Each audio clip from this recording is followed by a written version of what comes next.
Cara sorella e cognato, rispondo alla vostra cara lettera per dirvi che siamo molto contenti sapere che siete in buona salute. Speriamo che sia sempre così. Lo stesso possiamo dire anche di noi, dei nostri figli e delle loro famiglie. Siamo tutti bene, grazie a Dio. Dear sister, you also asked me to send you a family picture. We've been trying for a while now, but as soon as we have everyone together, I promise to send it to you. This way you can see our beautiful children, spouses, grandchildren, and relatives, and all are doing well. The kids are good students. I think you'd be happy to know that. And they're very good workers, eager to help on the family farm. There is always something to do. And they also have very nice Italian friends and neighbors. We're very happy about that. You will be pleased to know that we continue to have our family Sunday dinners and on special days, and we try to make the foods that we always enjoyed with our family in Italy. Remember those days? You should see the little ones eat. They love pasta, braciole, pizzette, and all of the many wonderful traditional Italian recipes that we brought with us from the old country. Some of the ingredients are not quite the same, but we make it work. We are very resourceful. We teach our kids to say mangia, mangia, and they know what it means. You really don't have to repeat it too many times. I could go on and on, but I think I will end this letter for now. I know you will answer me soon, and we can talk more about our lives in America and the many things we've done and how life in Italy is improving each and every day. But now I know that Italy is doing so much better. We're very happy to hear that. Best regards from my husband and me, our children and their families, and also from our sister-in-law, Lisa, and her family. Please give many hugs and kisses to Rosetta, Pierino, and Maurizio. We look forward when we can hug one another again in Italy. All of the family and friends in Bisceglie and in the neighboring towns. We hope that some of you will also visit us in California one day soon. Di nuovo vi mandiamo tanti cari saluti e baci, con tanto affetto, e arrivederci a presto. Mauro e Lavinia DiBuduo. Addio e buone notizie.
All four grandparents came from Bisceglie, Italy.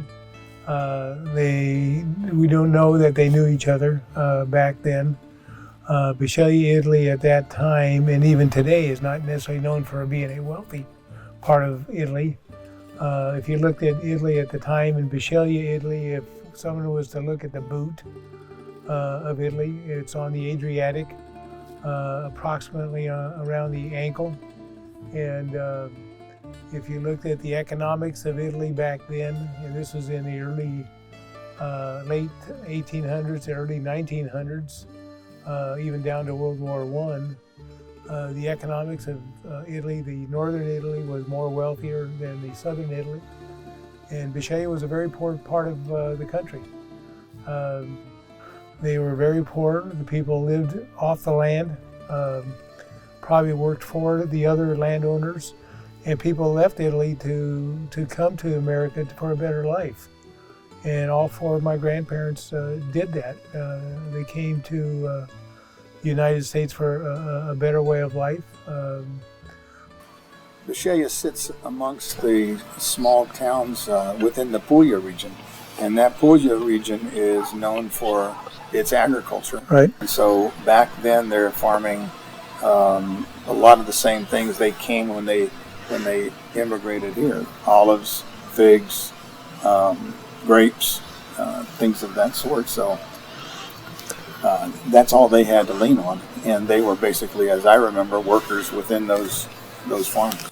You know, I remember Uncle Dominic even telling us stories that his father told him that if you weren't working in the fields, you're picking up rocks to clean up the fields so that they could be more farm ground to do that in. You know, recently we discovered the shoebox that was given to us by Uncle Joe, and in that document was the letter that we found from Biscaya that actually, once translated, declared Grandpa DiBuduo as a person of poverty. So I don't know what that meant, but when a sitting city government declares one of our grandparents a person of poverty, that's pretty sad state of affairs. You know, we believe that had some purpose to migrate. We believe that it had some purpose for support. So we don't know exactly. We're trying to trace that back, whether that gave immigration priority, but we don't know exactly yet. So we're trying to work within the immigration rules back in 1919 to understand that fully. But it's very, when it's translated by our friends that know the Italian, and again, trying to understand the translation of the Biscayese dialect versus the Italian dialects, it's all a little bit difficult, but it definitely says that he was a man of poverty. And so we're trying to understand what that means and for what purpose that was established. You know, and going back to, those days as, in Italy, one of the questions that, kind of burned a hole in me for a long time was what made them, how in the world could they have come to a conclusion it was time that they were going to leave their family and come to an entirely different country?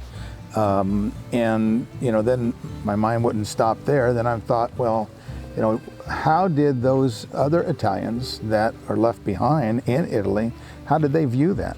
Did they view that as being, those that were cutting and running and they were, going to leave family behind? Were they looked at as, they were the real heroes by doing whatever it took to take care of their families? When one of my first travels back to Italy, I must have asked 20 people that same question of what was their perception of those that left, and it was nothing negative. It was always with endearment again, in a manner of similar to they did what they felt was right for their family, and when asked, well, why didn't you or their other siblings, didn't they go back, or why didn't they go as well? It was usually because there was a family member that they had to stay back and take care of. But that's still a big unknown when you think what could be possibly going on that would make that kind of decision. And we found out also that different family members migrated to other parts of the world. We had found out there were different family members that might have migrated to South America. So, it was different dynamics of the time. And, we also, in a follow-up, that it wasn't uncommon, like you find today with migrants that have moved up to the United States from South America, where people are sending money back to their families in South America and Mexico, that our family relatives were sending money back to Italy to help their families. And we have letters Jerry's gotten a hold of where they were communicating back and forth So people communicated, and they actually sent money to their families back in Italy to support each other. So just because they migrated here, they didn't cut off ties with their families in Italy, and that was good because, as we'll get into it in our conversations, we've communicated with them. My uncles and aunts communicated with their families over time. Of my 4 grandparents, we just had one grandmother that went back to Italy. She went back twice.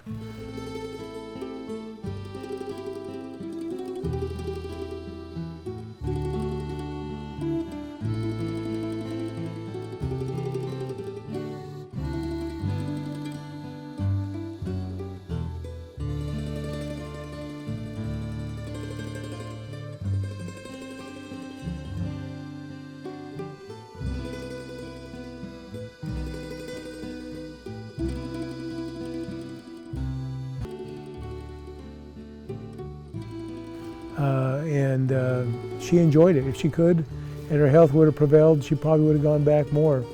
But my one grandfather, Papagni, he never wanted to go back. And so they all came here for a better life, and they enjoyed the lives that they came here. They were proud to be American. They were proud of their Italian heritage, but they were proud to be Americans. And they wanted their kids and their grandkids to enjoy their American life. And they came at different times in their lives. Grandpa Papagni came over, and we need to address the fact that we have Papagnis on 2 sides of our family. So there may be some confusion as we talk. Unrelated. The unrelated Papagnis. So Papagnis are somewhat maybe like Smiths in Italy. DiBuduos are not. But there are two different Papagnis on both sides of our family. Grandpa Papagni, Jerry, came over when? Early on? Like 1908, I think. And he was here about 11 years before Grandma.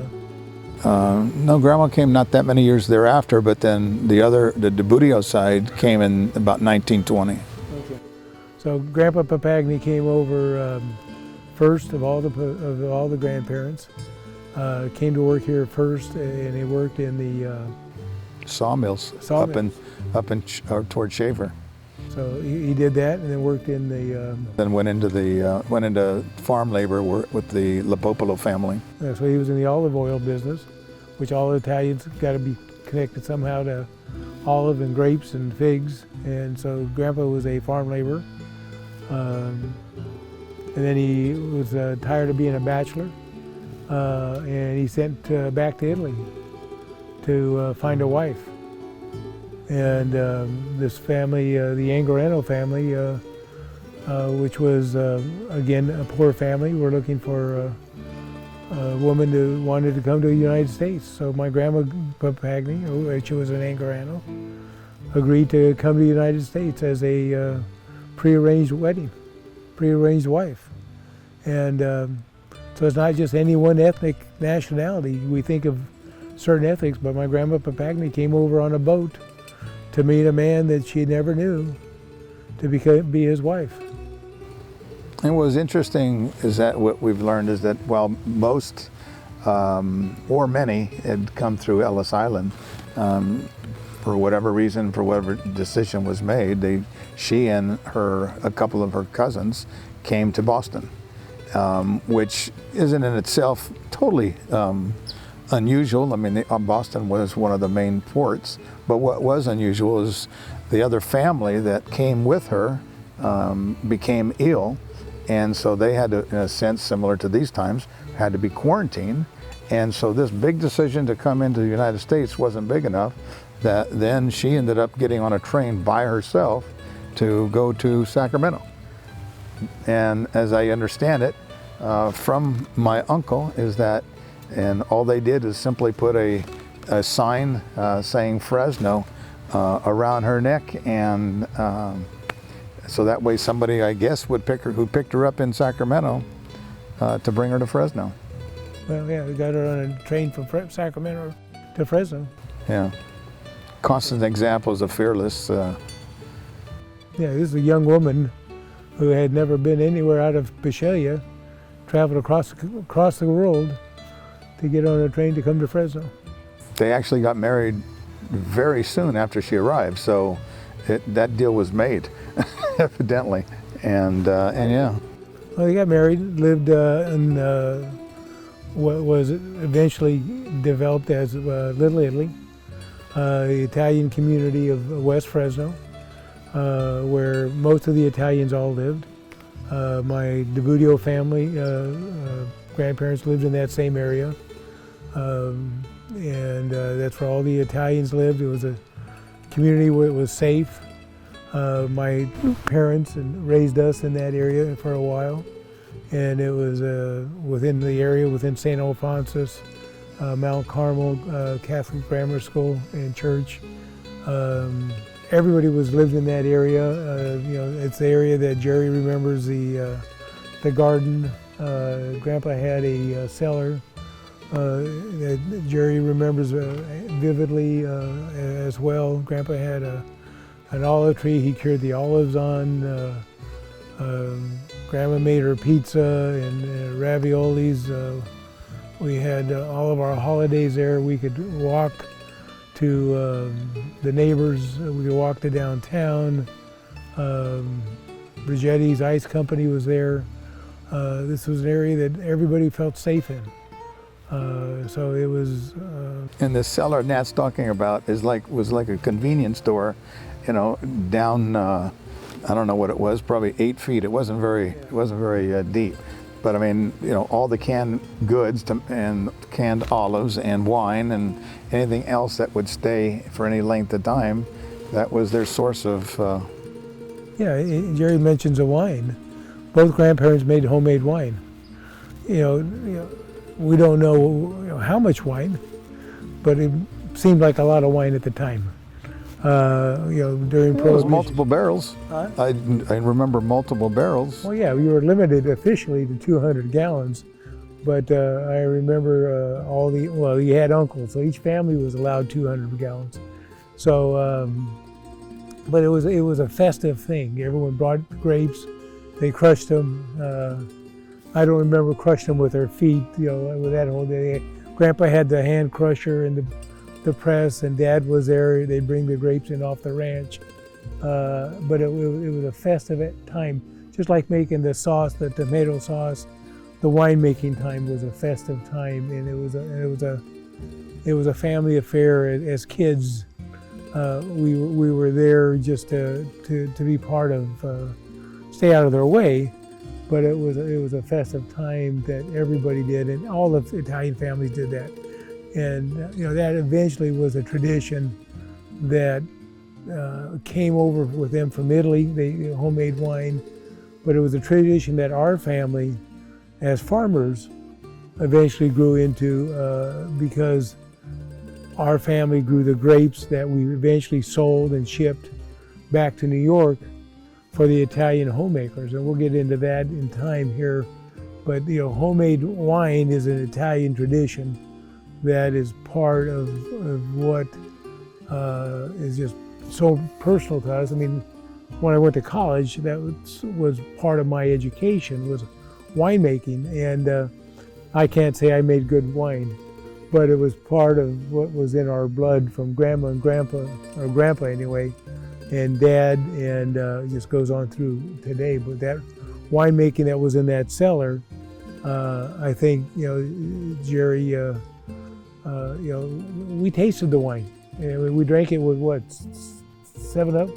Yeah, as kids, we were no bigger than this here, and there was never a question at whether or not we should or we shouldn't have it, or all the things that our grandkids or their parents would think we're nuts if we gave our grandkids a little bit of wine.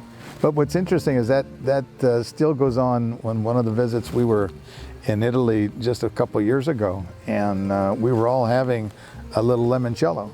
and the little girl was probably 9 years old, and she said, I want some, and she gets the glass. Mother gives her a little bit, not watered down, and she proceeds to have her limoncello. I'll give a little bit of a history that what we've learned because we didn't really have a lot of history. Nat can speak more to the actual time here, because I think your memory of those years is probably better than mine. But my grandfather, DiBuduo, Mauro DiBuduo, we didn't know, we knew he had siblings, but we didn't know how many. He spoke very little about, as I mentioned earlier, about his previous years. The information surrounding him and what we'll discuss more about him being a prisoner of war, I'm not even sure how old I was when I first learned that, but it wasn't in my younger years, that's for sure. But I'm going to fast forward all the way to 2008, because that's where we really learned about my grandfather's side of the family. We did have some more history on my grandmother, his wife's side, but on his side, that was all we had. And so in 2008, one of my trips to Italy, one of my cousins there, I asked, can we go visit the Hall of Records? I'd really like to know what we could find about the DiBuduo side of my family. And maybe you'll want to know this or not, but we pronounce the name DiBuduo.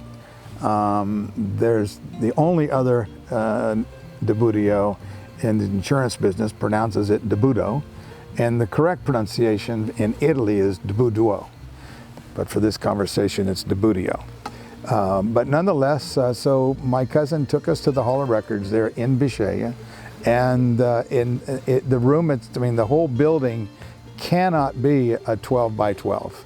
But nonetheless, we walk in, and there's somebody at the counter, and my cousin proceeds to tell him in Italian that he has relatives here from America, and that they would like to look to see get some information on their grandparents. And this gentleman across the desk there just kind of, makes a face, rolls his eyes a little bit, and says, sure, another American. And so, but he says, sure, go through the door, which again is, so we walked 4 feet just to go through into the next room. And in that room, there's a fella sitting there, Mauro Pasculi is his name, and he's sitting at this desk, and he's writing, doing whatever he's doing. And again, my cousin proceeds to tell him in Italian that, this is my cousin and his family, and he'd like to look into the records regarding family from the U.S. He never lifts his head up. He just keeps writing and has nothing to write with regarding us. And then from that point on, my cousin says, and his name is DiBuduo, because he pronounces it like the Italian. And the fella at the desk lifts his head up and he says, DiBuduo, and now DiBuduo. And now they start talking, full-blown Bisceglie, 100 miles an hour. And I know nothing what they're saying. And so they did everything short of high-fiving each other. And so finally my cousin tells me in English, he says, his wife is a DiBuduo. So, and they know no other DiBuduos. So all of a sudden, not only know no one else in Italy, let alone somebody else, from the U.S., he's all excited. So believe me now, 12 by 12 total building size. Now we go into another room, and he brings out the books. And the books, Christopher Columbus should have been in the room based on how these binders looked.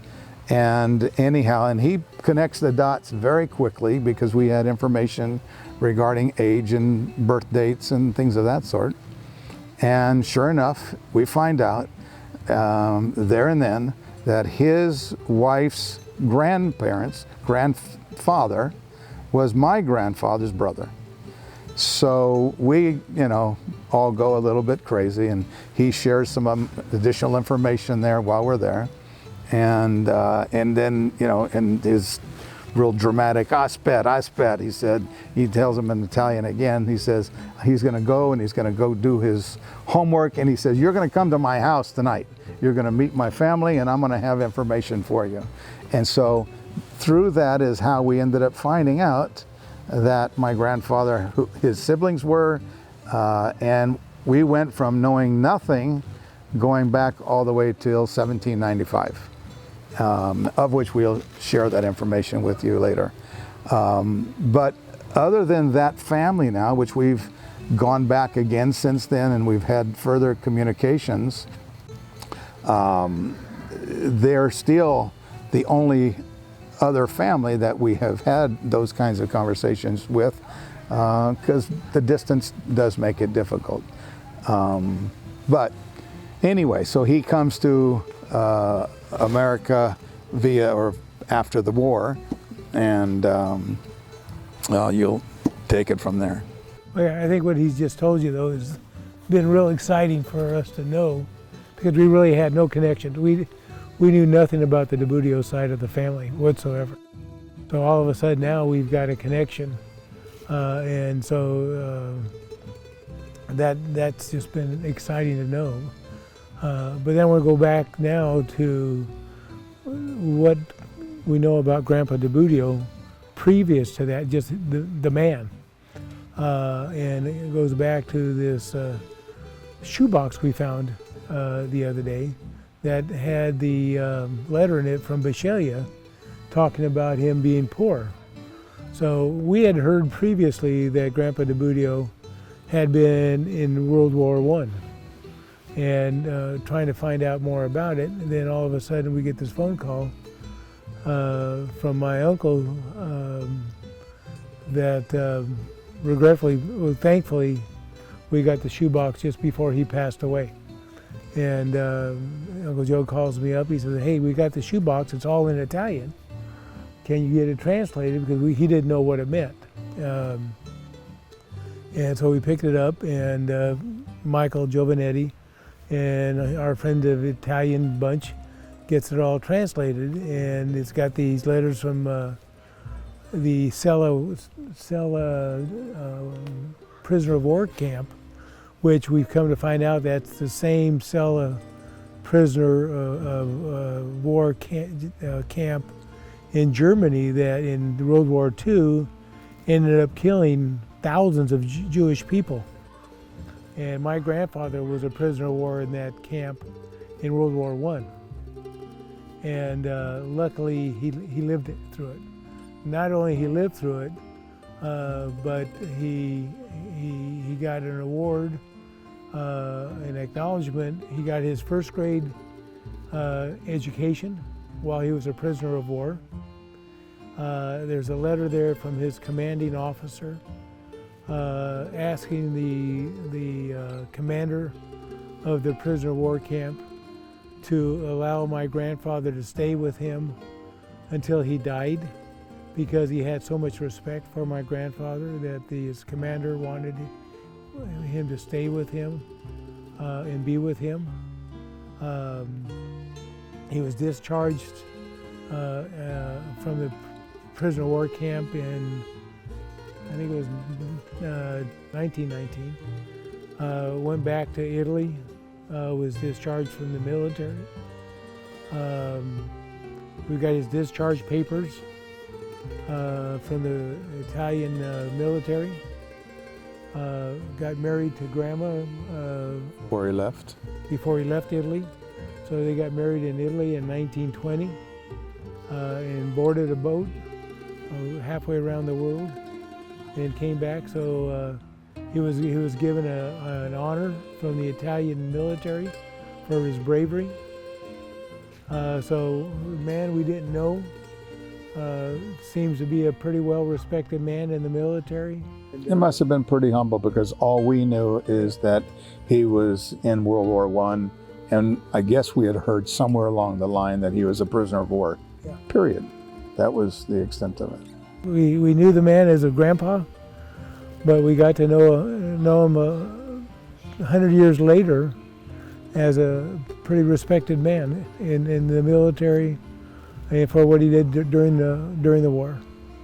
being designated a person of poverty was him, was Mauro DiBuduo.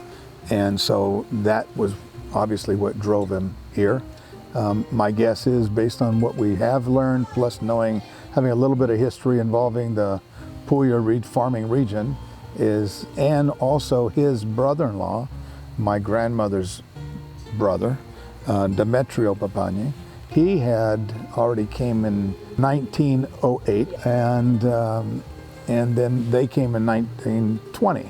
And so he had already been here quite a few years, and so when they got here, I'm certain, although we haven't been able to connect those dots, that Big Brother took care of them as they arrived. Probably, as I understand it, I believe sponsored them, and fast forwarding a little bit, actually helped them probably buy their first ranch. So he came right into the farming area and started doing farm work right off the bat. Let me clarify that for you. That was my grandmother Lavinia Papagni's brother Demetrio Papagni, not my grandfather Domenico Papagni's, who came over in 1909. So we have two different people here, okay, both named Papagni. One is Demetrio Papagni, who is my grandmother Lavinia Papagni's brother, versus my grandfather Domenico Papagni, who came over probably the same year. Okay, now you're going to get me confused, and I know. Once they got here, we're assuming they knew each other. They lived blocks apart. All four families were living in Little Italy. They all participated at St. Alphonsus Church. So, they all knew each other. I'm assuming, not assuming, according to relatives, my grandfather Papagni worked for my grandfather DiBuduo. So, the connection is there. He worked for him in the fields along with the other farming entities within the valley. There's never been any conversation about whether or not they did know each other in Bisceglie, but having been to both where one lived and another, the actual house lived, and another, the house is no longer there, but where they lived is walking distance. And so, assuming that when you combine that with where they were living in Little Italy, like Nance mentioned, in West Fresno, that was walking distance, that they've known each other, and I would assume most, if not all, those Italians, especially coming from Bisceglie, knew each other. The Italian community networked with each other. I mean, they all had functions together, and we also started talking about the Italian community back then, from what we knew and heard about. Growing up, the Italians used to have festivals. I remember growing up, once we got hip as a kid, we used to go to Roding Park, and the Italians used to get together at Roding Park. We used to celebrate Pandan with other Italians, and Pandan is the day after Easter. In Italy, they call it La Pasquetta. We used to go to Monterey and sometimes picnic on the rocks. It's the Italian community. We always network together. Which just gives credit to this exercise that you're doing here with this Italian history, because these are dots, unfortunately, we can't connect. And so, hopefully when you're all done, between all of the families, maybe they'll become a better connection for the rest of our kids and grandkids. And so, the Italian community, that's what we did. We back then, Grandma lived on B Street, Grandma DiBuduo lived on Tuolumne Street, Grandma Papagni lived on B Street. We lived on Kearney Boulevard. The other aunts and uncles lived within that network of West Fresno. They all celebrated their festivities together. That's why the St. Elia group still celebrate with their parade through the rounds of St. Alphonsus Church, and I compliment the Muscatons in celebrating that. And that's what the heritage is all about, is family and continuing that celebration. But, beyond that, and that's what our family did, it was all about family. Whether it was celebrating with Grandma DiBuduo's house on Christmas, or Grandma Papagni's house on Christmas Eve. It was all about family, and continue that tradition, whether it's making the pasta, making the raviolis, making tarades, making the biscotti. It's what the family was all about. The aunts and uncles all got together. The cousins got together and celebrated.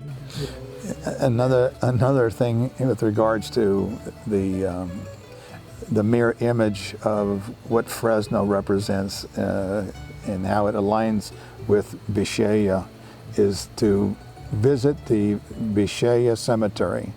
You would think you're walking through the West Fresno Cemetery, because of all of the names that you see there are the Italian names that we've grown up with. Some of those generations are, if not most of those generations, even in Fresno, are all gone now. But really fascinating to see those similarities of names, unfortunately, on tombstones. Mom and Dad both went to Columbia Grammar School in West Fresno. They both went to Edison High School. Neither graduated. Dad went to work to help the family. Mom got sick her senior year, just a couple classes shy of graduating. They knew each other, and they got married and had 5 kids. They both come from large families. My father was one of 5 until one passed away, and so one of 4 children. My mom was one of 5 kids. And so they both, again, that gave rise to when we referred to as many as having a large Italian family. There were plenty of uncles, aunts, then kids, and then ultimately grandkids. One of the things this exercise has learned is the possible Italian heritage of naming people, using the name more than once. I think maybe that's a proper definition. Is when we came across my grandfather, Mauro DiBudio's name, and identifying when he was born. And in Jerry's research, he found out there was... Well, when we look back through a lot of the history that that new family member that we came across in Biscaya, and it's nothing new, but it was new to me, and then to be able to see evidence of it, on paper, is that in most of these families, there was at least 1 or 2 children that died, and at an early age. In fact, I thought I saw a statistic that showed, maybe don't quote me on this, even though you're rolling tape on it, 100 out of maybe 100,000 Italians back in those days actually ever saw a doctor. And so therefore it probably gave rise to why there were so many youngsters that didn't really make it. So with regards to the birth dates, there's still a little bit of confusion on at least Grandpa DiBudio's side of when his actual birth date was, because I believe his family, there could maybe 2 or 3, we have it in there, I can't recall, children that actually died prematurely. Well, we have birth dates of Mauro DiBuduo on record, born in 1883 and 1889. But then beyond that initial birth dates, all of his records show 1889, so we're using the assumption that he was born in 1889. And then when we moved to my father, we know from history being told to us that my father, Natal DiBuduo, was actually named because of earlier birth of a brother named Natal DiBuduo had previously died, and Grandma and Grandpa named him after that deceased sibling. So it's not uncommon to rename someone, at least the boys, after a deceased previous sibling. So it's just, that was done back the generation before and preceded in my grandparents' generation. And Dad's family, Glangelo was named after Grandpa's father. Right. And Dad was named, the Natal that had passed away was named after my grandmother's father. And when he passed away, out of respect, they still felt there should be a Natal named after my grandmother's father, so he was named Natal. There was protocol on naming. That's why there's so many Nats in my family. There's so many Dominics, there's so many Joseph. There was protocol in naming. That has... Not a lot of Jerrys, I don't understand. I think I understand.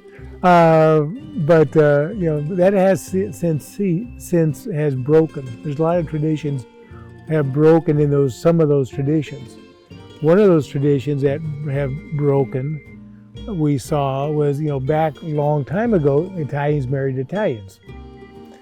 That's no longer the case. In my parents' generation, some of her brothers and sisters married Italians, some didn't. In our generation, I don't know of any of my brothers and sisters, or my cousins really, married Italians. So that has skipped that tradition, and people are no longer feeling the obligation to marry within that nationality. It's something called love. So the tradition of having to marry an Italian skipped once they left Italy. I won't mention name, but we have a crazy Italian friend who claims that we had to break that gene pool at least once, then you can go back and marry Italians again. What we'd like to get into now a little bit, just a quick reel before we move in, is the moving from Little Italy. I think you saw the other thing that changed. The Italians left Italy. They migrated. And when they migrated from Little Italy, they migrated north into northern Fresno City. And I think that changed a lot of, not a lot of traditions, that changed some of the Italian culture. In our case, I think that didn't change our Italian traditions. It just dispersed them because they weren't living in one close-knit area. So people had to work harder to maintain those family traditions. So we couldn't walk across the street anymore, but you drove to each other's houses. And well, you almost went from Italy to the west side, otherwise you refer to as Little Italy, as an Italian culture.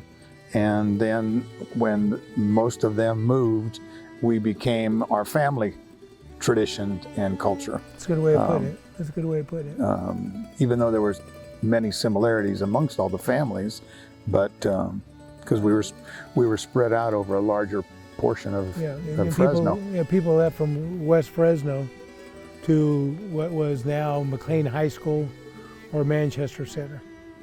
And so it was more of a family culture of Italian culture, and we maintained. And so then that's when you did that, then the culture is situated on family. And that's when I think the dependence on family, you center more with what mom and dad, and by then grandma and grandpa were grandma and grandpa's more. And that's when mom and dad were the driving force for our family and what they were doing. I think it was the same reason they left Italy is the reason they left Italy is the economics. I think they wanted a better house. Their jobs were better. They wanted a better lifestyle. And I know our house on Clinton was a whole lot better than our house on Kearney Boulevard. I hate saying it that way. It was different. But that community on the west side, were not all ag oriented. I mean, from that little area, that little community, they went into how many different industries, from restaurants to farming to a whole host of different industries. And so where that went, also their wherewithal of what they could do wasn't always uniform. Farmers sometimes went to live on a farm, on a ranch, so I think you ended up getting a little bit more of the economic sprawl as much as you did community sprawl. I think people came back from the military. They had their own families, so the families expanded, from that aspect of it. So the workforce expanded. Just city of Fresno expanded. And it wasn't only Italians that came. I mean, there was, I think during that period of time there was like 4 million Europeans came, and so all of a sudden you're mixing, so to speak, with a lot of different cultures.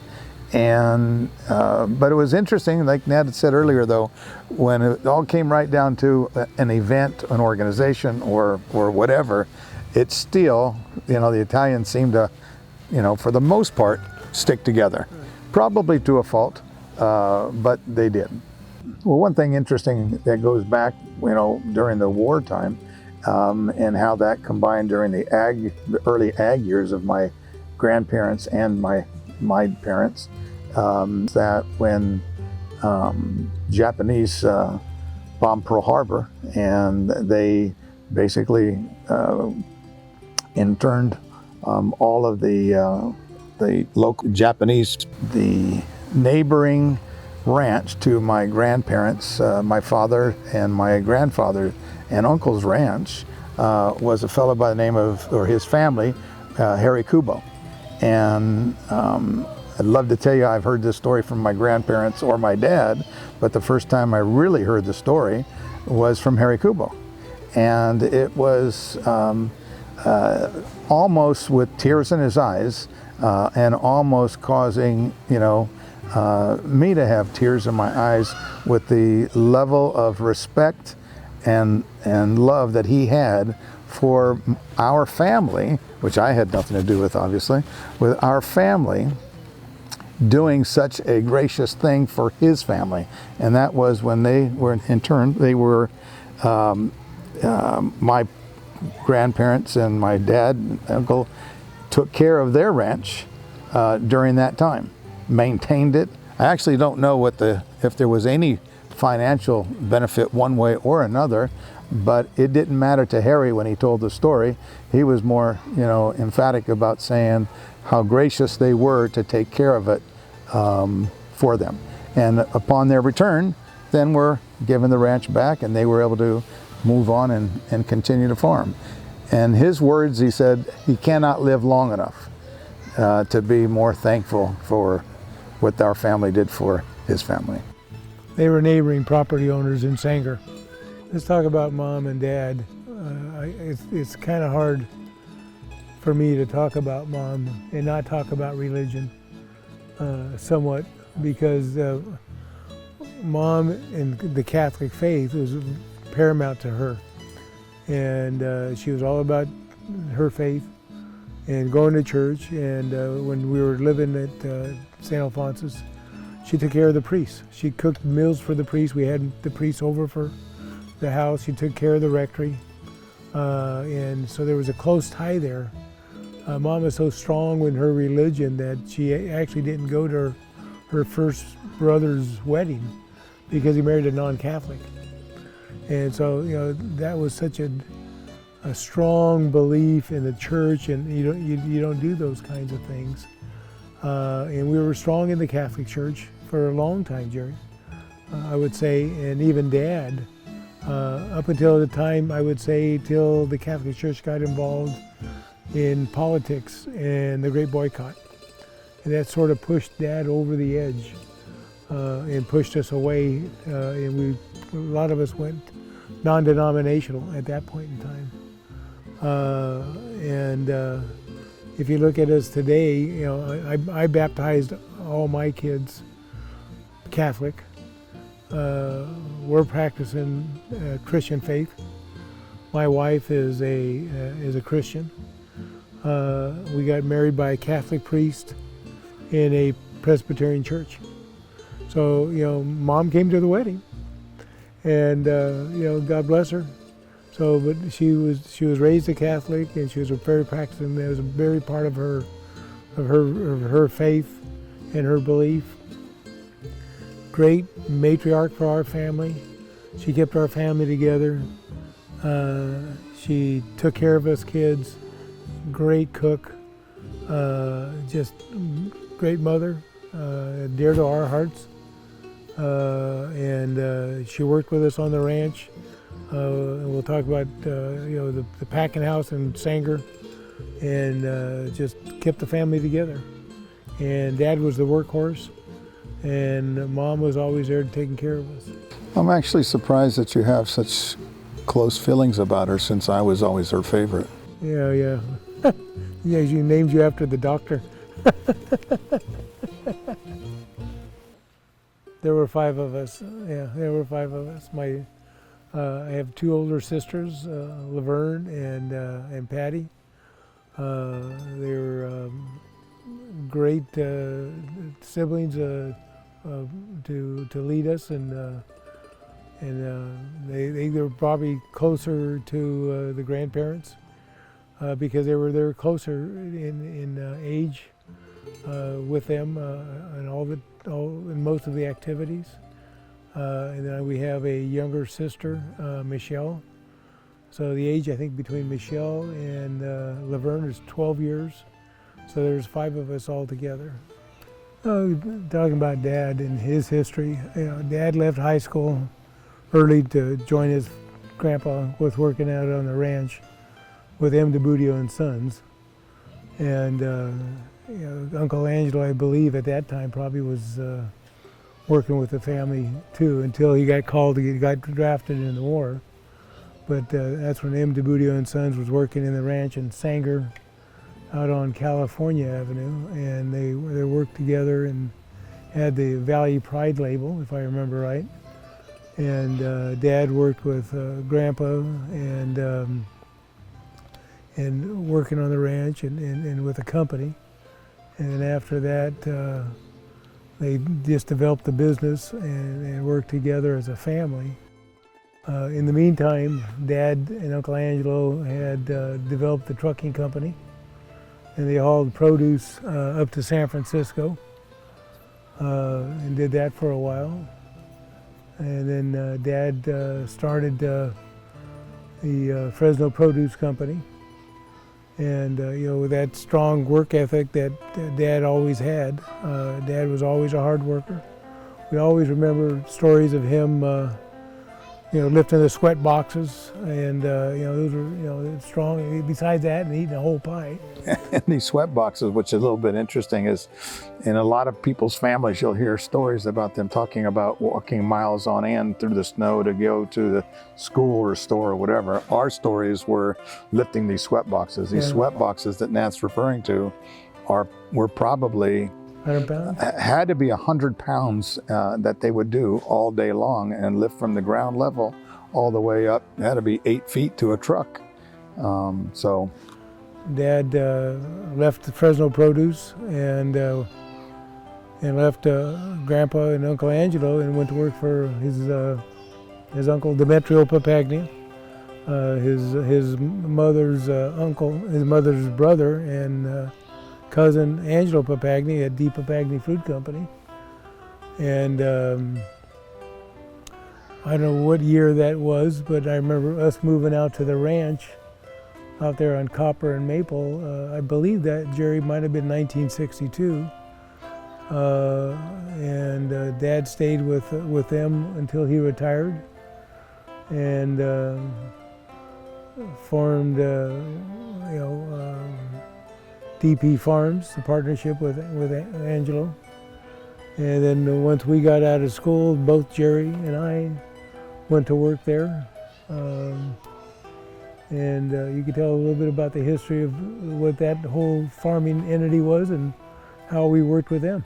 Yeah, and as far as a little bit of the legacy to the wine business and or the home wine making, both Dad and his family, his uncle and his cousin, were in the wine grape business, primarily that was grown to be packed into lug boxes and then shipped to both East Coast, New York primarily, and or Canada for a little home, Italian and Jewish home wine making, which was the most fascinating probably aspect of the business. That whole time of both the growing of wine grapes, and then that moved into growing of table grapes, and they were involved in some stone fruit at the time as well. I don't know how much they actually got involved into figs or not, but by the time that we, out of college, joined them, it was primarily only wine grapes and table grapes, I believe, wasn't it? Right. I mean, the last stone fruit that I thought they had might have been over there off of Willow. Right.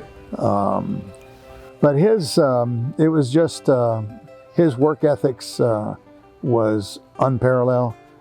More important than I think probably his work ethics was his relationship he had with people that both worked for him and or worked with him. There was a trust, a loyalty, a respect that I could only dream to probably ever achieve. And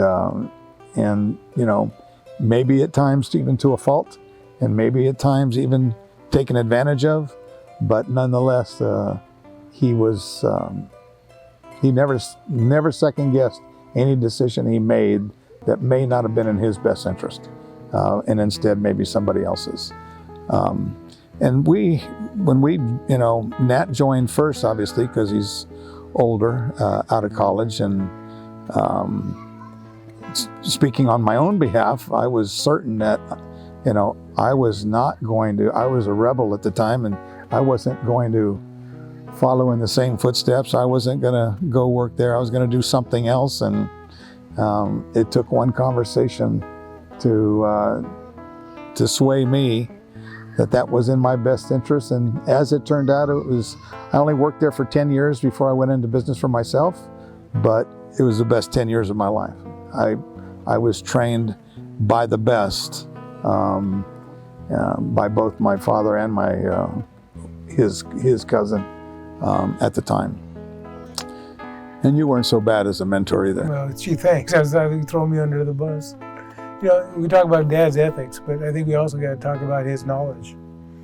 It was just not his ethic. He was known for his viticulture and grape growing capabilities, and I think that is what also we learned from him was how to grow a grape, whether it be a table grape, a wine grape, or just growing a plant in general. And it was fine. I remember going to college, and they had a project there, Jerry, and I never took a project there because the best project we had was 5 minutes from the college.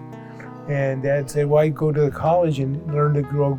Why take the project at the college when you could be home on weekends farming with me, to put that pruning shear to work on the ranch here at home.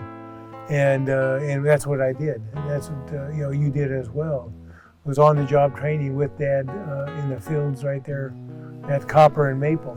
And that was the best education we had. The combination of the book education at Fresno State we both had, plus we had the realistic education from Dad and Angelo, but from Dad on the ranch. And so the best of both worlds between his knowledge and ethics and morals that we got from Dad. So one of the things is that as well as all of the things that we both have said, something maybe we've not discussed and or really ever talked about, but I think many of Italian second and third generation have a little bit of a difficult time releasing responsibility to that next generation. I think, speaking on both of our behalves, that was just never something that our father had a problem with. We grew up in the business on a very accelerated basis and handed over sizable amounts of responsibilities early, which played really big roles in our own careers from that point on. And even then, never really discussed that with him. It just happened. He did it. He knew better. It's real thankful for.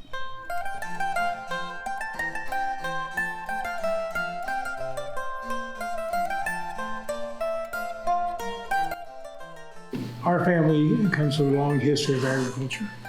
And my father and his father before him, coming from Italy, comes from a long history of agriculture and ethics and knowledge of agriculture. And that has all been passed on to us. They work together as a family entity. There was a packing house on the property, and family all worked together in summers, packing the fruit and shipping it to the various markets, and it was a family affair. And I remember as a kid even going out there on occasion. I used to tell everybody I worked there, but I'm sitting back here looking at at my age, I probably didn't work too hard. I probably played more than I worked. But it was a fun time. My dad's cousin, and therefore our second cousin, Demetrio, had started to establish himself at quite a level and expanding his acreage, and so needed more help.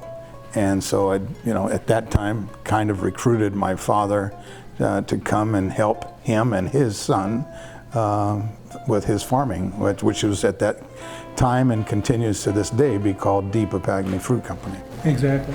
So Dad went to work there and worked with them until he retired in the 1995. So Dad worked there and taught us everything we know.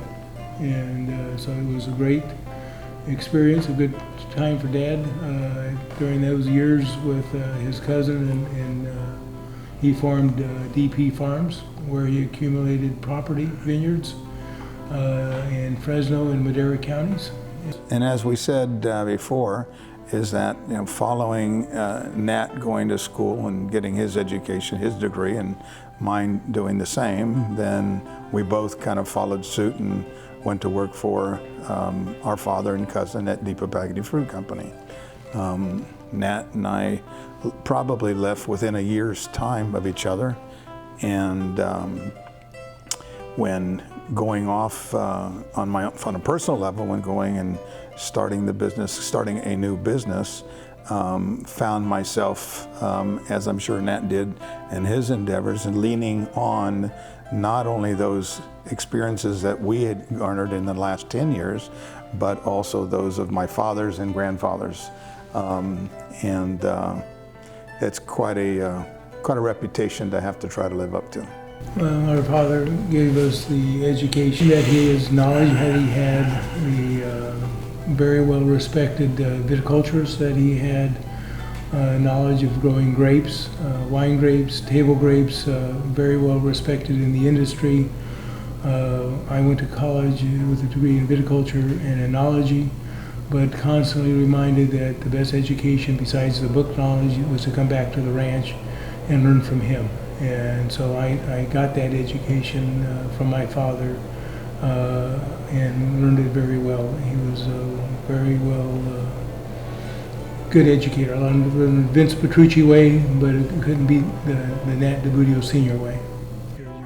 But before the other things, Nat refers to the quality aspect of things, and to try to be as humble as we can on our family and extended family's behalf. And we talked about earlier juice grapes and wine. Juice grapes usually being defined as those being packed for home winemaking, and or wine grapes to be sold to other wineries, and then even table grapes. They grew a product, and they had name and label recognition as being the best. And so, that was something that when Nat refers to the education, that's what we lived with. And so whether it be how we did cultural practices on a farm, or how we packed fruit, or whatever it was that we might do, it was the highest level of expectations were needed to be met, just because from a historical and legacy reputation standpoint. And that Italian heritage was not only my father. That was bred into us by Demetrio Papagni, the owner of the Papagni Fruit Company, and his son Angelo Papagni too. So, but I'm going to sit here and brag about my father, but it was something that was brought over from the old country by Demetrio Papagni, who started the Papagni Fruit Company as well. And and that legacy goes on through my brother and I today. So it carries on to our agriculture today, and that legacy of working hard, it continues. I mean, while Jerry and I were working at the Papagni Fruit Company, my father and Angelo allowed us to start our own land management company. So besides working for the company, we actually had a management company that they allowed us to start and run while we were still working. Yeah, the concept there was interesting. I had just recently had a cervical surgery with time on our hands, and on my hands. And when driving around, and at that time, seeing in the late 70s where these absentee owners were starting to get involved in agriculture. And there were companies that were set up to manage these properties. And so, Nat and I had talked at great lengths about, how interesting that could be, something that we might be able to do, hopefully together and successfully. And then when we approached, I remember Dad, but I'm sure Angela was involved with this concept. They allowed us to do that, which was a big stretch to let us kind of spread our wings to go off and try to do. And again, though, that was, we were in our 20s, and it was something that just said, teaches you real fast about business, and the mistakes and successes that you might have. Right, it was successful. We farmed figs for the first time in our lives. And neither one of us were trained in figs. Yeah. But it was an education. And since then, we both stayed with Papagni Fruit Company for a while, and then we both decided to do separate things. I went off and went to work for Prudential Insurance Company and managed property for them, which was completely, once I left, I was the first one of the family to leave Papagni Fruit Company and leave the family operation, and actually went to work for a consulting firm first, ProAg, and was there for a number of years, and then went eventually to Prudential Insurance Company, and then eventually went to Allied Grape Growers, where I spent 20 years leading a wine grape growers cooperative, and managing that for 20 years, just all wine grapes, and got back to what I really enjoyed, working with wine grape growers. And today we'd like to give special recognition to a great leader, mentor, and friend of the California grape industry, Nat DiBuduo, who has just retired after 18 years of dedicated service as president of Allied Grape Growers. Nat has strong Italian agricultural roots and grew up here in the Central Valley farming grapes with his family and the Papagnis. And he's been a blessing to his community and the agricultural industry throughout his life. A lot of people don't know that the governor appointed you for 8 long years to be here on the board of directors and guide and be a good steward of the land here at the fairgrounds. You know, I refer to you, Nat, as the Italian pit bull. When I think of my brother Nat, the words that come to my mind are sensitive and loyal and passionate. If you're a friend of Nat's or a relative of his, you know that he will stand up for you, stand by you, and fiercely protect you. And these qualities have been Nat's since the day I was born. Nat was a role model for me growing up. I got to see him from the sidelines, first at Fresno State, then United Cerebral Palsy, and the Fresno Planning Commission. And I saw that no matter how civically minded he was, family came first. I met Nat in 1971. A girlfriend and I were on our way to college, 2 classes, and he drove up in a car right next to us and waved. And I said to the girl, "Who is that?" And she said, "Oh, that's Nat DiBuduo. He waves at everybody." And that's just him. He's just personable and he loves people. It didn't take too long after we first started dating that I found 3 passions of his. One was family. He loved his mom and dad. They were great role models for him and he always wanted to make them proud. The second was Italian.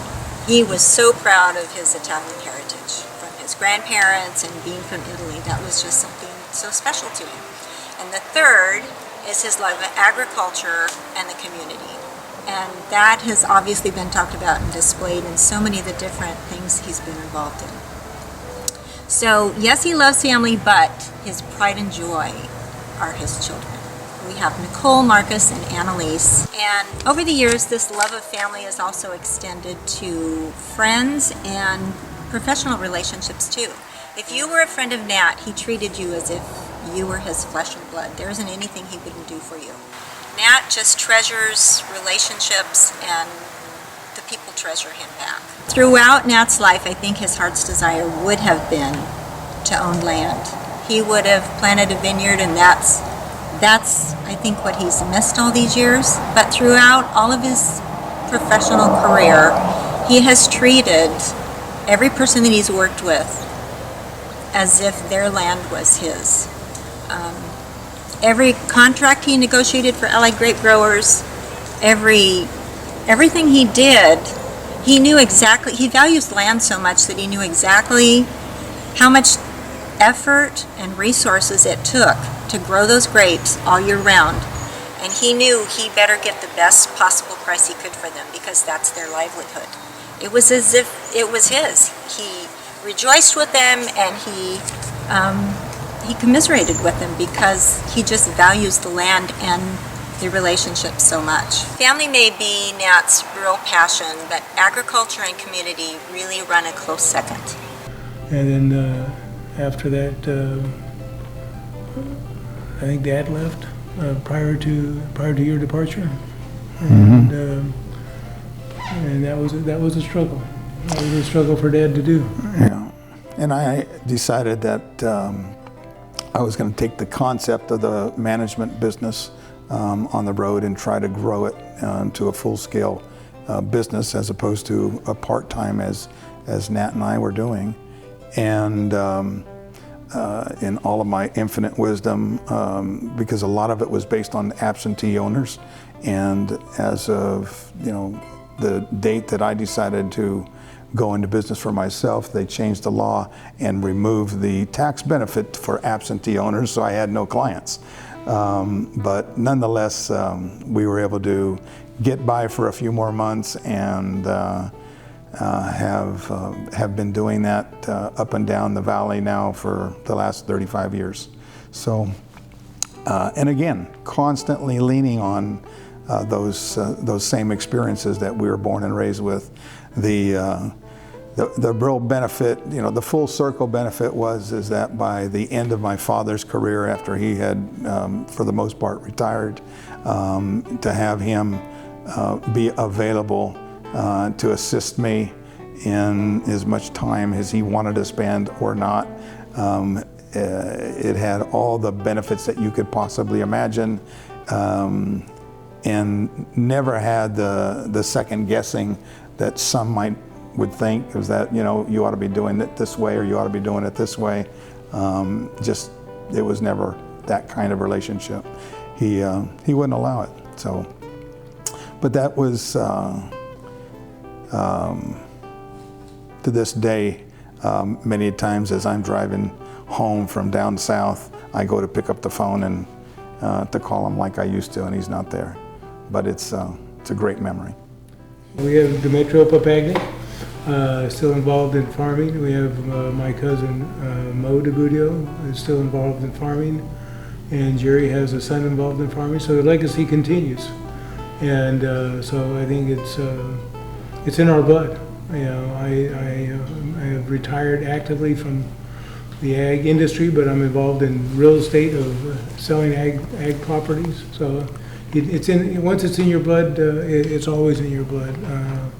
So, you know, with that, I think you have in front of us some agricultural products. These are actually grapes that Jerry grows, the green grapes. And I think, you know, as we look, I'll let him explain what he's got. But the grapes and the products that the food here is all, you know, the next phase of our discussion, which is our Italian heritage. It centers around food and entertainment. And the food, the pizza is actually what his wife made for us today. And the wine is part of our heritage as well. One of the real benefits and memories that we made on one of our visits to Italy had to do with having the opportunity to not only visit one of our grandfather's home, but to actually be served a meal there, of which that meal that, you know, forget that it was probably 9 or 11 courses, but that meal included every single dish that not only my grandmother came from Italy making and passed on to my mother making for us as kids, but as well as our wives to this day still make those same recipes. This particular pizza that Nat's referring to is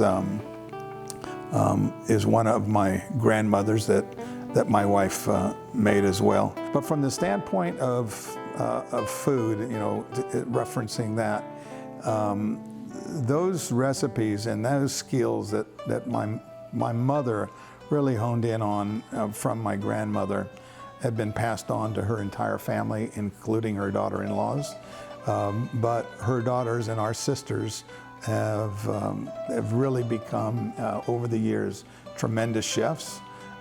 They've passed that on to their daughters, and we're, you know, we're like every Italian. We think, you know, our recipes from our mothers or grandmothers and country area is the best, and we're no exception. And we thoroughly, on most special holidays or get the opportunity to fully enjoy them. Well, with that, I probably want to talk a little bit about my sisters. They have inherited my mother's skills, my mother's heart, my mother's commitment to family and tradition. They pass that on to their families. The holiday traditions, my sisters are involved in that commitment. When my parents have gotten ill, they picked up the torch and taken care of my parents, and I thank them for that. The tradition of the foods, the traditions of caring for each other and for all of us.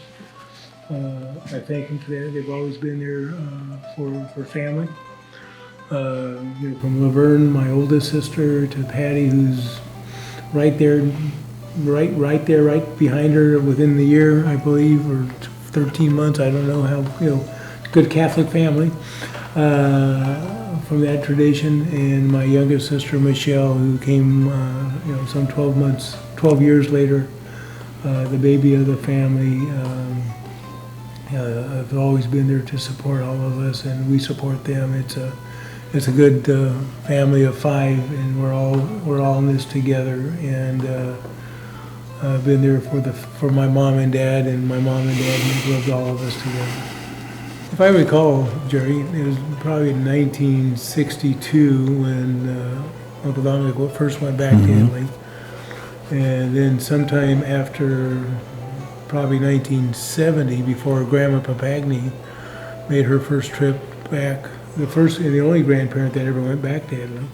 And so in doing the math before you go on, so from 1908, and then I think it was 1918, Grandma, in 1920, the rest of them, so it wasn't until 1962 that, you know, that any of them had been back.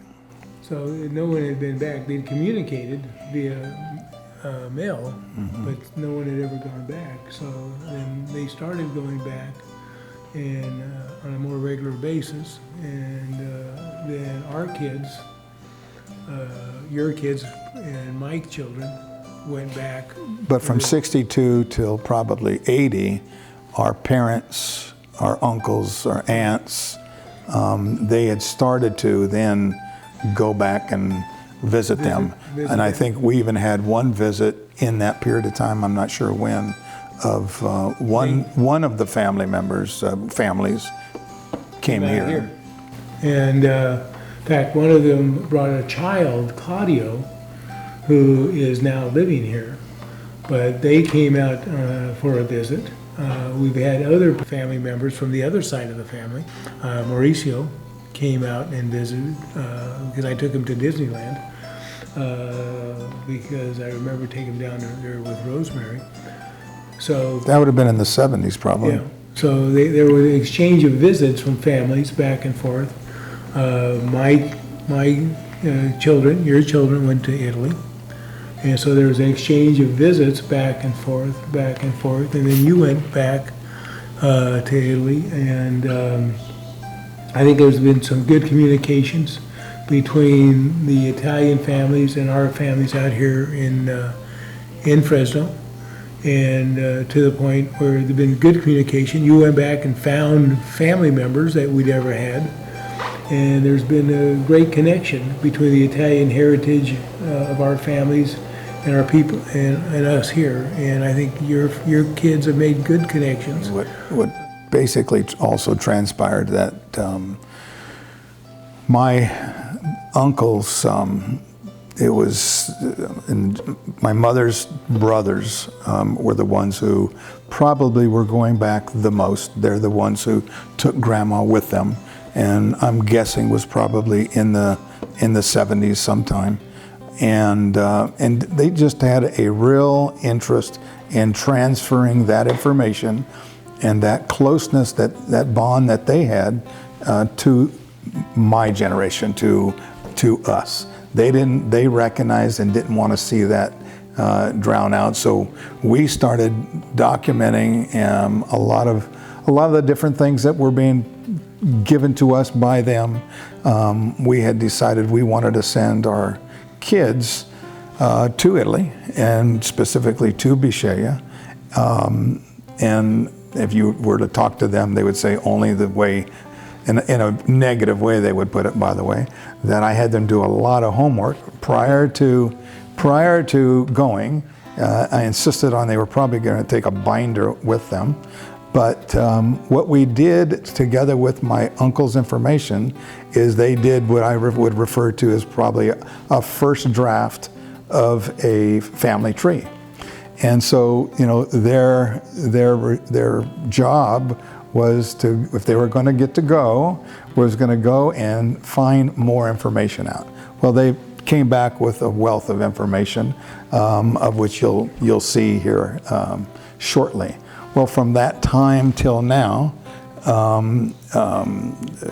my kids have been back a couple of times. Carol and I have been back 2 or 3 times. Nat's kids have been there a couple of times, and Uncle Dominic's kids have been there. So that next generation have visited there several times.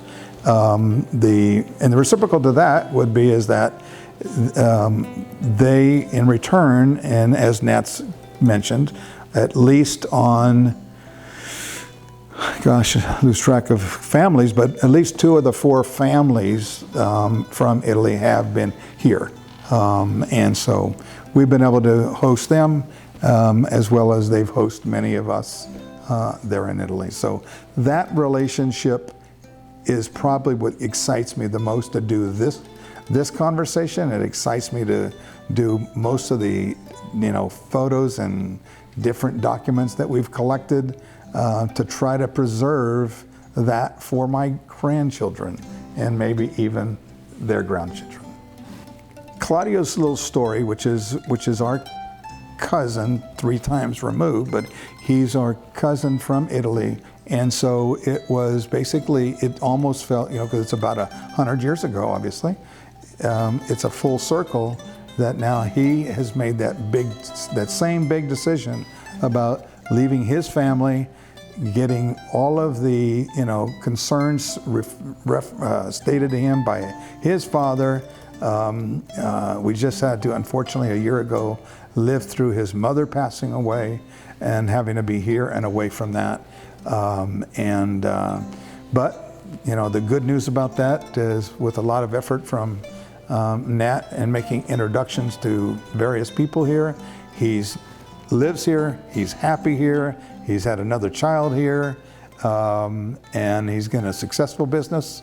And so full circle complete.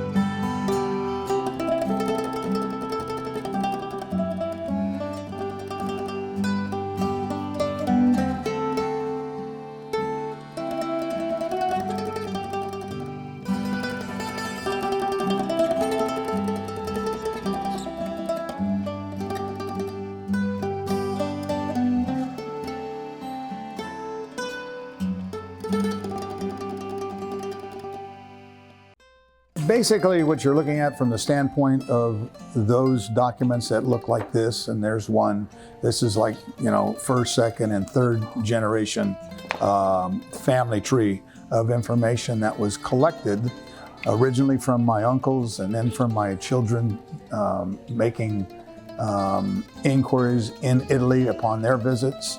Ultimately, we have documents that, resemble this one.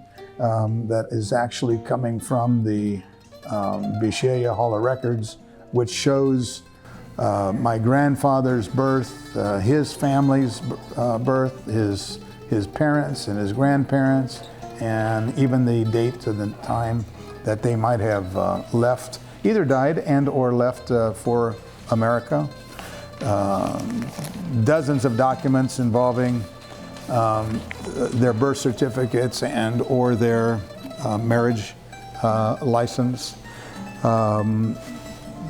This here that you see in the background is just another version of a family tree confirmed through ancestry, through a good friend of mine who went through the exercise for her. I call her Karen, my other sister. These 2 documents are pretty important to us, in that this is the original dowry for my Lavinia Papagni DiBuduo, my grandma DiBuduo as we refer to it, and that a cousin from Italy provided. Nat referred to earlier. Let's finish this one up just for 1 second. I think the important part here is that this is of significant importance to us, that it shows that Grandma DiBuduo might have come from a family with maybe a little bit more wealth than we thought because of the dowry. Yeah, I'd probably go as far as maybe not as impoverished as the others. Yeah. This is a certificate that Grandpa DiBuduo got from the Italian Ministry of the Military as a word of merit. So he not only was of significance of his military service, but he was given an award of merit in World War I. So this was all in Italian.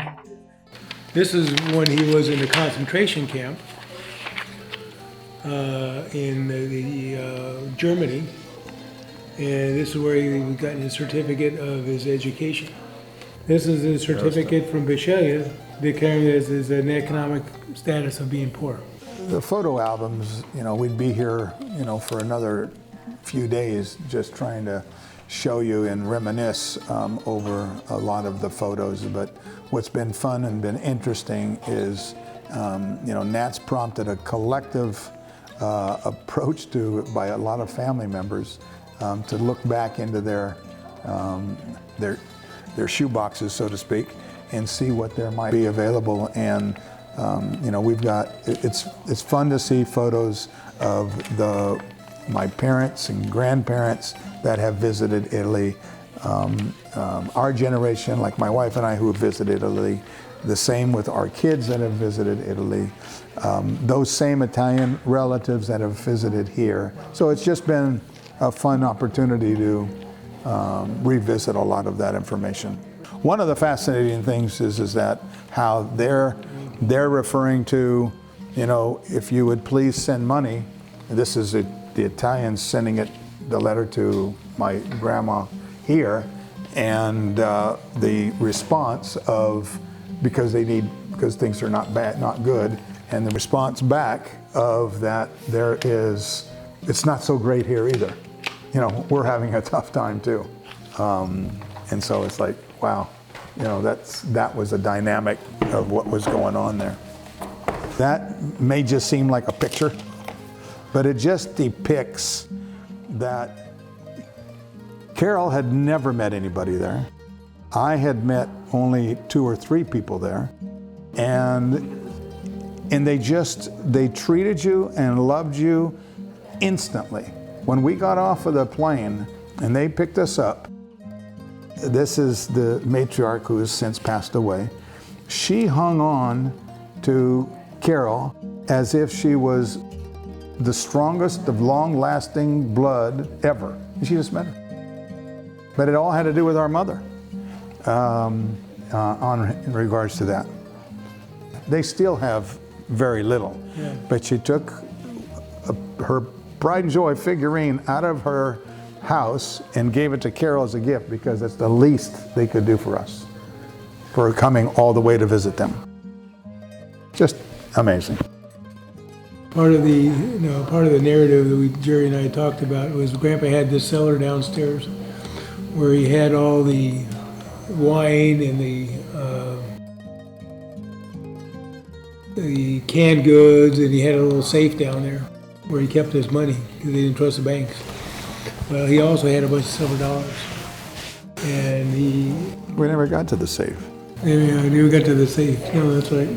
He had a safe down there, and in his cellar, and he had silver dollars, and I was lucky enough to get some of his silver dollars. So, what's the year on that? This one's a 1880 silver dollar.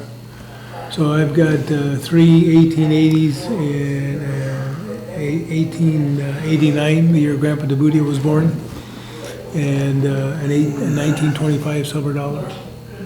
So this is I went back and dug them out of out of my safe, my home safe, to show them. I tried to get them. I was going to get some tarnish cleaner out of it and clean them up for today. Mm-hmm. Everybody else says no, they look better tarnished if they're that old.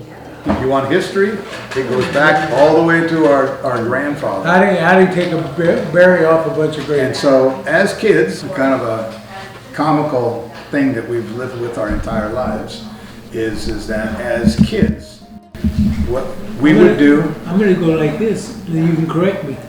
As kids, we would, or for that matter, most of our adult friends today, if you're going to eat a grape, you take the grape off, pluck it, and eat it. You would get your hand slapped so fast it's unreal, because you take a shoulder off. You never make a bunch, look bad by leaving behind, so then it looks like this. So to this day, our kids, our grandkids, and anybody who I give grapes to has to get the lesson. So we went to Italy. And what do? They're taking the shoulders off. Our Italian family, when they come here, what do? They take the shoulders off. Who knew? So then now my smart aleck friends, they say, well, that doesn't make any sense because all I do is pull them all off and put them in a bowl. So they said they get the last laugh.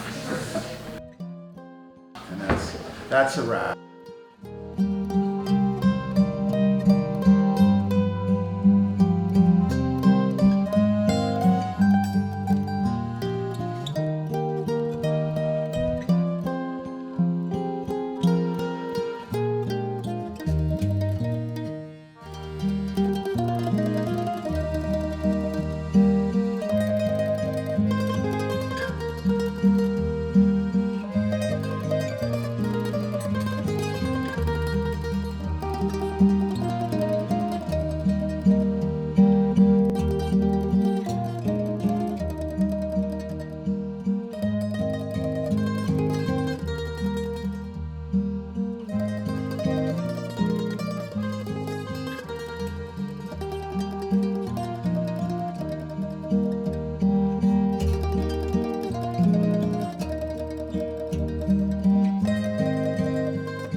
Well, I think the interesting part is this whole Italian heritage project that we started there at the fairgrounds has really been interesting for me and the family, because it's created a lot of excitement and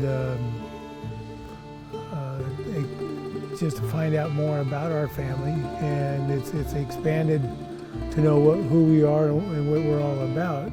My memories of my grandparents, although all four of them, probably is more on the Papagni side, my mother's side, probably because she was the daughter and took care of my grandmother and grandfather quite a bit, so found myself, like my siblings, spending a fair amount of time there. And it is probably precisely what I would want to mimic as a grandfather today, because the endearment my grandparents had for us as grandchildren was, like many, second to none. I would spend hours on end with my grandfather, who had an extensive garden, as many did back in that day. Usually, something mischievous while running through the rows of peppers or tomatoes or whatever the case may be. And he would allow me to do it. It was just something that, he almost expected to do. Those same memories having to do with those vegetables would go into the period of time when my grandmother, my aunts, uncles, and all of us kids at some point in time were involved, whether it be putting the tops on the cans or whatever the case may be, but they would can tomatoes and everything else that they would have there. Just great memories that surround both the relationship between them, the relationship overall amongst the family, the dinners that we would have. I mean, we went back and we visited that house many, many years later. That still stands today. And this large home that fit this large family was smaller than this area we're probably sitting in. But it didn't matter, and we didn't know any different. It was just really good.